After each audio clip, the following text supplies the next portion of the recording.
Hati-hati, Kaden.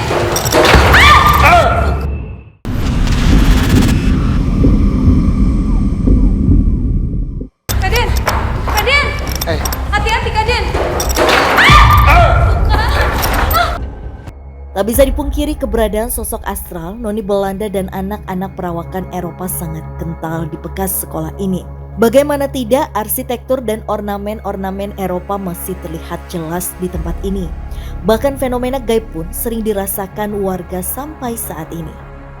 Dia pas keluar nih beli sayur jam-jam 3:30, kelihatan melintas seperti itu gitu kan, yang kayak Belanda lama. Masa Pak Ade nggak lihat? Ini ada mundar-mandir anak kecil di teras itu, depan itu. Ada perawatan anak-anak, ada perawakan Belanda, yang kayak nona Belanda gitu ada pada. Dan saat ini posisi dia ini laki-laki, tingginya sekitar 180 cm, dan sekarang dia menghadap ke sana membelakangi kita, tapi baunya ini benar-benar bikin gak nyaman. Kalau untuk jin yang menduplikasi segala sesuatu yang pada saat kehidupannya ada, dia akan bisa menduplikasi. Dia memang suka meniru-niru bentuk yang menjijikan. Jadi memang bentuk dia saat itu seperti ini. Dia tadi sempat menantang Den. Saya bisa rasain itu juga. Den seperti ditantang. Oke, sosok sebelumnya bilang menunjuk ke sebuah arah atau ini yang ditakuti oleh sosok anak kecil yang kita jumpai di kelas tadi. Bukan kan dia, bukan. Tapi dia memancing kita supaya tidak ke lokasi sana. Jadi sebelum ke lokasi yang ingin kita tuju, tiba-tiba dia muncul untuk mendistract supaya kita nggak kesana dulu ada. Mengalihkan perhatian. Mengalihkan kita. Tapi kenapa? Sosoknya sedang apa sekarang? Apa? Kenapa kamu? Dia bilang, saya ingin mengganggu kalian, bahkan saya diminta untuk tidak membolehkan kalian ke tempat tujuan yang kita akan tuju. Aku nggak tahu nih, karena memang kita kan misinya datang ke sini adalah untuk mencari sosok noni Belanda yang ada di sini. Sebetulnya di daerah sini juga ada sebuah mitos yang mana katanya jika kita mengatakan kakak di mana, itu katanya akan memunculkan sosok. Kenapa Kaden? Kenapa? Tiba-tiba pada saat kamu nyebut itu, Benar saja, saat kami menyebutkan mitos kakak di mana, tiba-tiba ada sesuatu yang jatuh. itu mitos yang soal kakak di mana itu. Setelah kamu bilang kakak di mana, tiba-tiba muncul ini. Dan ada makhluk yang auzubillah. Kenapa Kaden? Jadi pada saat Tasya cerita justru tidak sengaja itu malah seperti mengaktifkan mantranya. Kemudian ini adalah salah satu tandanya. Waktu kamu bilang begitu, itu memancing dia. Dan akhirnya dia melakukan ini. Kaden kenapa tadi? Boleh diceritakan? Ayo, cepat ya. Bahaya, ayo cepat. Kayak omongan sesuatu yang kayak mitos-mitos omongan sesuatu yang bikin dia muncul sih. Kakak di mana? Ayo dong sini. Gitu.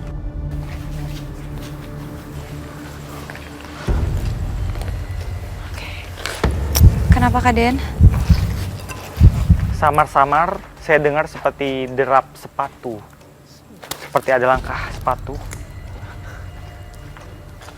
Tiba-tiba dan Ananda berlari seperti mengejar suatu sosok. Hati-hati. Awas. Hati-hati kak, hati-hati. Ayo. Sebentar. Kenapa Ruth? Ini ada apa ini? Kaden butuh minum? Ada air nggak? Serangan dari sosok astral membuat Den Ananda kewalahan. Rudi pun mencoba berkomunikasi dengan sosok tersebut. Sebentar. Saya dan teman-teman datang ke sini baik-baik, bukan untuk menantang. Jadi tadi itu tiba-tiba muncul sosok. Dia ini wajahnya ini wajah orang Belanda, tingginya segini. Dia pakaiannya seperti topinya itu seperti topi koboi, terus kemudian dia pakai celana pendek sama baju seperti baju dinas, dia pakai kaos kaki tinggi warna putih, sepatu hitam, dan dia megang laras panjang. Dia mendehem,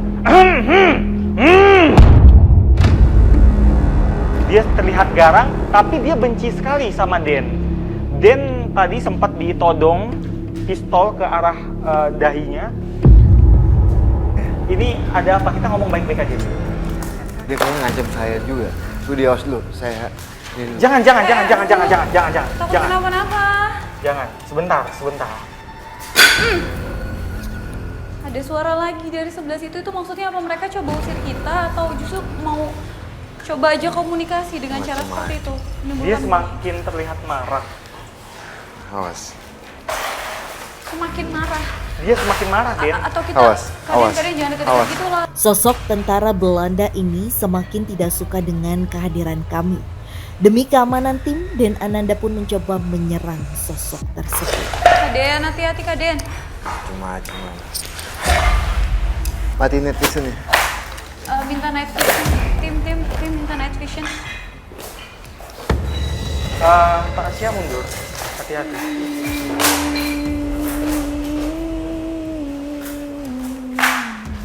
Sekarang Kaden lagi nyanyiin sebuah tembang yang merupakan sebuah cara berkomunikasi dengan sosok yang ada di sini. Tim jangan ada yang bengong, jangan ada yang kosong. Saling ingetin antara satu dengan yang lain ya. Jangan ada yang kosong.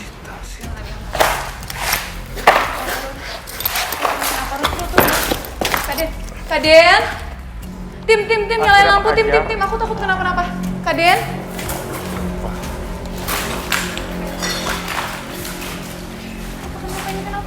Kenapa nih? Dia nggak bicara, dia cuma dia cuma menggeram. Terus ini yang bisa kita bilang. Nggak apa-apa, ambil nafas dulu Kaden. Perlu minum lagi nggak?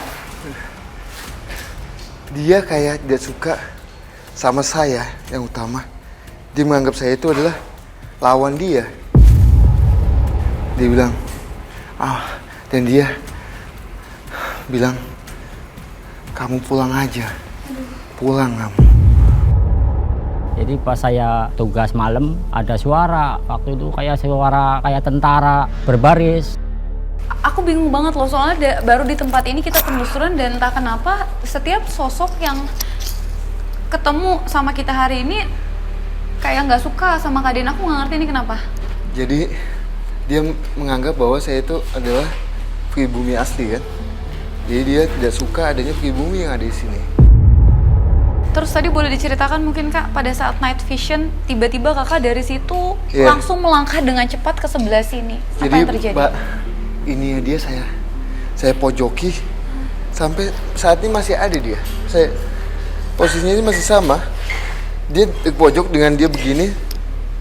Jadi saya kunci tasnya supaya dia tidak sampai mengganggu kita semua. Kayak gitu. Anak kecil. Di mana dia? Den Ananda mencoba menggali informasi dan memberitahu tentang keberadaan sosok anak Belanda di sebelah ruangan. Lihat itu. Kenapa? Kenapa? Itu. Di balik pintu itu ada seorang anak kecil yang mengintip kita. Ada sosok anak kecil yang mengintip. Ada suara. Benar saja tiba-tiba terdengar suara seperti orang berlari di sebelah ruangan.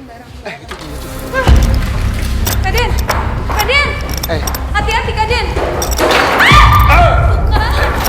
Lagi dan lagi, Den Ananda mendapat serangan dari sosok anak tersebut hingga Den terjatuh. Dengan kondisi yang kesakitan, Den Ananda mencoba mengunci sosok anak tersebut dan meminta Rudi untuk berkomunikasi. Sini. Ini Ayo sini. Udah dia bantu saya komunikasi. Saya udah pojokin dia di situ. Coba kamu komunikasi. anak ini sekarang kondisinya lagi di sana. Dia dari rasnya dia memang kelihatannya kayak anak Belanda. Dia meringis, ketakutan, dan dia menunjuk-nunjuk Den.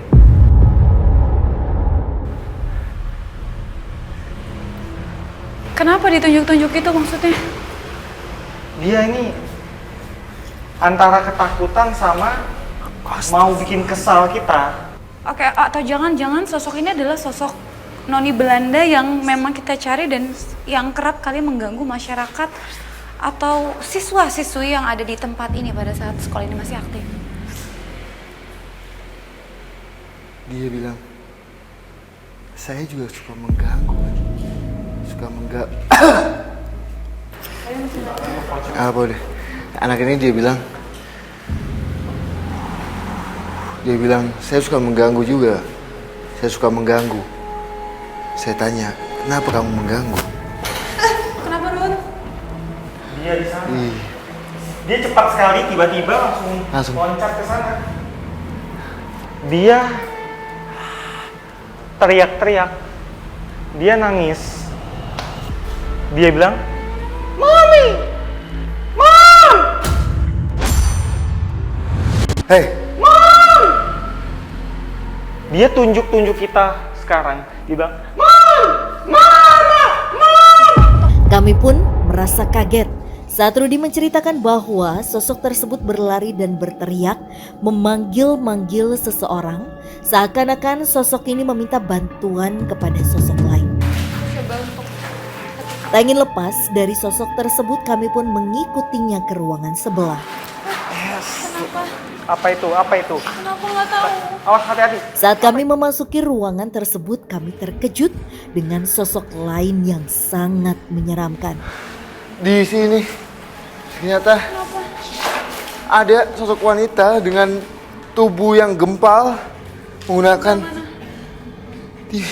di sini belakang saya, tubuh yang gempal menggunakan pakaian-pakaian Belanda, muka yang sangat jelek sekali, bahkan giginya itu sangat-sangat tajam banyak sekali. Akhirnya sosok noni Belanda yang kita cari muncul, namun sedikit berbeda dari apa yang dikatakan warga. Bahkan sosok ini sangat menyeramkan. Sekarang perempuan itu menyeringai ke kita. Dia menantang kita. Dia bilang, ngapain kamu nyakitin anak saya? Kita enggak loh. Kita tidak menyakiti anak kamu. Yudi, ayo kepung dia. Sini. Terus ini gimana nih? Aduh. Ternyata awas, Yudi. Dia bilang, kamu awas. Kenapa? Awas. Kenapa? Dia di situ. Dia tadi sedikit mendorong saya. Awas. Hati-hati Tasya. Di mana? Lawan, Rudi lawan. Lawan. Saya yang ikat dia, kamu yang interogasi dia.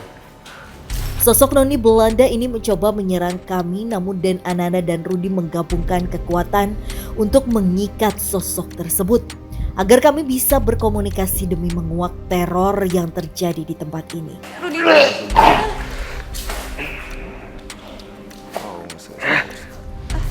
Kenapa? Siapa? Kamu tidak mengenal. Oke, Kak Den dan juga Rudi lagi bersama-sama mencoba berkomunikasi dengan sosok yang ada di sini.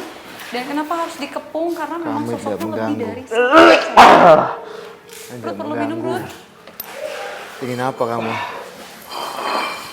Ingin apa? Dia bilang, awas, saya panggil. Jadi dia punya pasangan.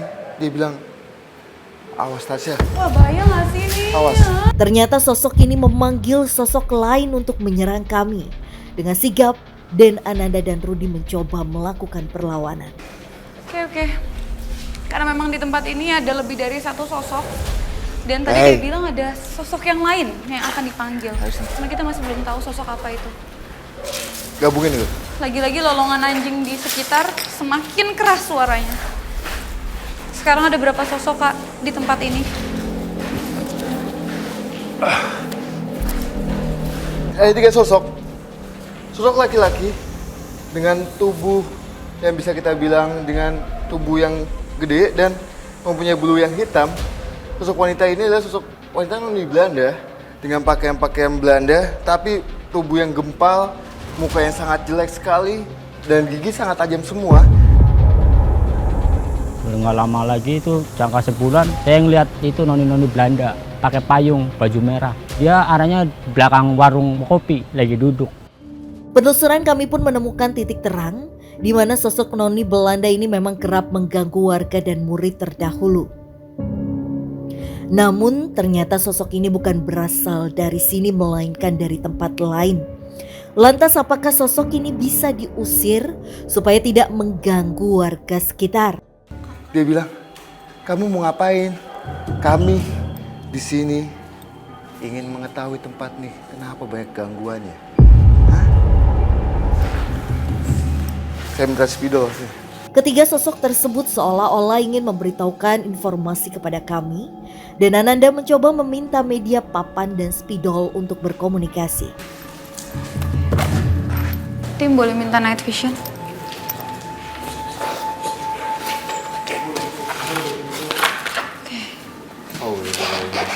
Sekarang keadaan lagi coba untuk lagi-lagi mencoba berkomunikasi dengan sosok-sosok yang ada di tempat ini.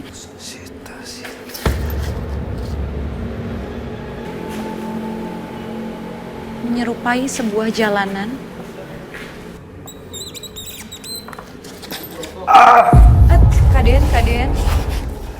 Kaden jangan dipaksain.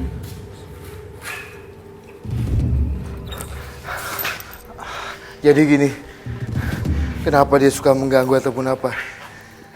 Tidak jauh dari bangunan ini ada suatu rumah sakit yang bisa kita anggap sangat.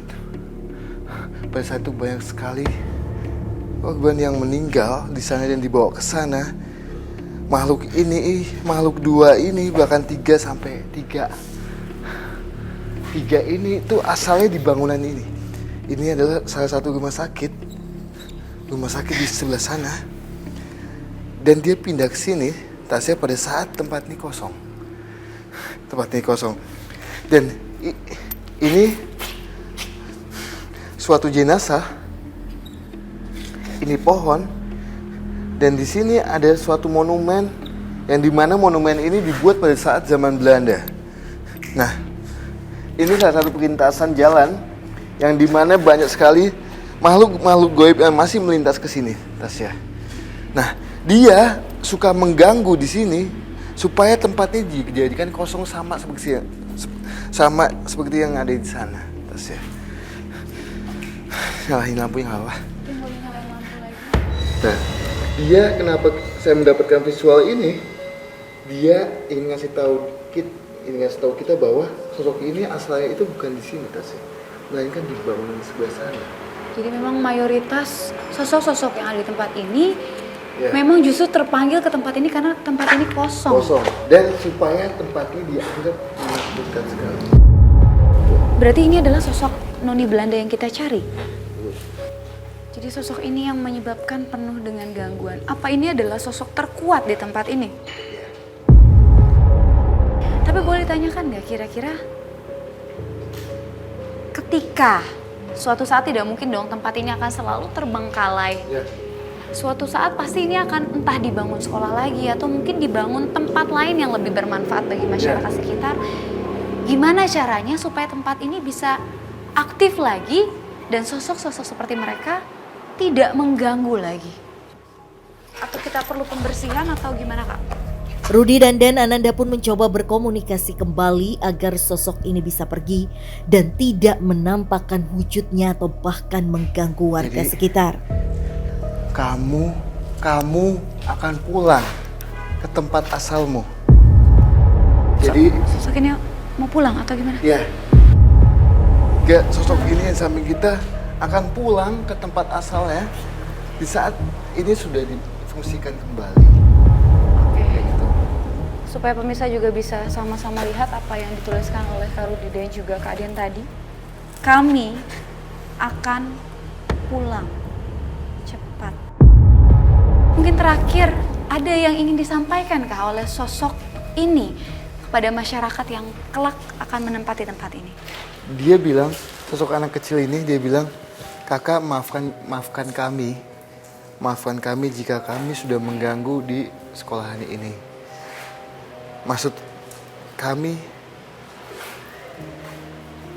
kami bukan mengganggu gitu, tapi ingin ingin sekali dianggap sama manusia bahwasanya adalah saya ini ada gitu, Tasya. Jadi memang dia sebenarnya tidak ingin niat jahat karena memang tidak semua makhluk halus itu berniat jahat. Betul. Kadang hanya ingin dihargai eksistensi. Iya. Tapi apa keterkaitan antara sosok ini dengan sosok-sosok sebelumnya yang kita temui, bahkan mereka mencoba menyembunyikan sosok ini? Kalau yang saya dapat ya dari kitab perjalanan tadi itu, sosok yang tadi wanita yang menyebabkan kecelakaan itu sebenarnya asalnya bukan di sini, Tasya. Dan sosok yang lainnya pun juga sama. Tapi yang asli asalnya itu yang di wilayah sini adalah sosok 3 ini aja. Oke, memang dari awal bahkan pada saat ini aktif juga sudah ada, bahkan sebelum dari zaman dulu sekali memang sudah menempati tempat ini. Oke. Karena memang biar bagaimanapun kita harus menerima bahwa manusia berdampingan dengan sosok makhluk halus. Untuk hari ini juga akan ada uji berani. Iya. Mungkin menurut Kak Rudi dan Kak Den Di sebelah sana. boleh kita coba sambil lihat ke sebelah sana ya untuk lokasi uji beraninya. Yuk. Tuntas sudah penelusuran kami malam ini dengan memilih area kelas sebagai lokasi uji berani. Lantas apakah sahabat uji berani malam ini mampu merasakan eksistensi dari sosok astral yang Kak ada? Den dan juga Kak Rudi, jadi gimana untuk lokasi uji berani malam hari ini, kira-kira di mana? Apa tempat ini? Lebih baik sih tempat ini, dia bisa melintas ke sana sampai ke sana gitu, Tasya. Oke, dan memang tadi di tempat ini juga intensitasnya cukup Iya. terasa ya. Betul banget. Kalau gitu langsung aja kita jemput sahabat uji berani malam hari ini untuk merasakan kehadiran dari sosok-sosok yang menempati tempat ini. Siap.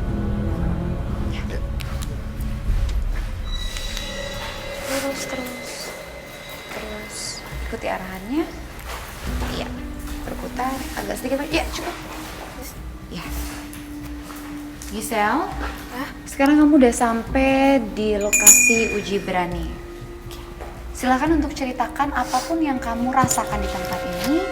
Kamu juga bebas bergerak dan melihat ke sekitaran yang ada di tempat ini. Sini ada sebuah mitos.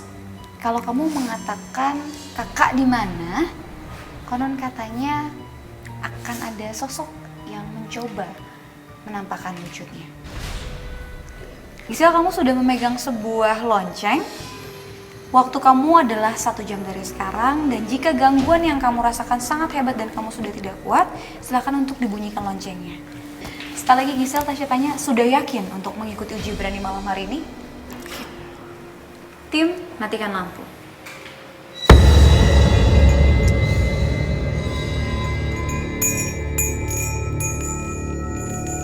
Sahabat uji berani kita baru aja membuka penutup matanya. Kakak di mana? Dia mulai melakukan challenge-nya. Masih sambil dijagain, Lilini takut mati kayaknya ya. Oke, ada suara itu kencang banget masuk harusnya ke kamera. Oke, sudah ada sosok apa aja mungkin yang ada di sekitar sahabat uji berani kita? Saat ini memang di sekelilingnya ada berbagai makhluk astral. Wah, dia mengalami sesuatu.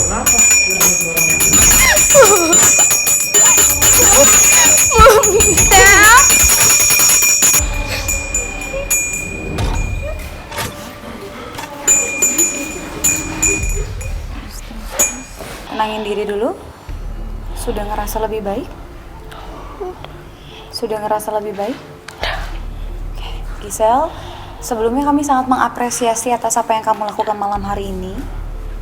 Boleh diceritakan apa yang kamu alami di sini? Ngerasain banget. Apa yang dirasa sama Gisel? Kayak dari aku baru pertama kali manggil kakak di mana itu kayak gitu. Kayak apa? Kayak aku dengar suara nangis, kayak aku ikut nangis. Ada suara tangisan. Iya. Terus apalagi selain suara tangisan, apa ada yang kamu lihat atau ada yang kamu cium aroma? Enggak, aku cuma dengar suara tangis. Suara tangis. Terus kamu udah ngerasa gak kuat langsung dibunyiin loncengnya. Sekali lagi kami ngucapin banyak terima kasih untuk partisipasinya malam hari ini. Misal kita boleh menuju tempat yang lebih nyaman untuk kamu ya. Ya. Pelan-pelan aja. Pemirsa, usai sudah penelusuran kami malam hari ini di sebuah sekolah pertama Belanda yang ada di daerah Depok. Dan benar sekali bahwa di tempat ini memang dipenuhi dengan sosok-sosok astral atau makhluk tak kasat mata. Mau tidak mau tentunya kita harus hidup berdampingan dengan sosok-sosok seperti itu. Saksikan terus penelusuran kami mengunjungi tempat-tempat dengan cerita mistis, mitos, serta mencekam yang pastinya membuat Anda deg-degan hanya di GTV.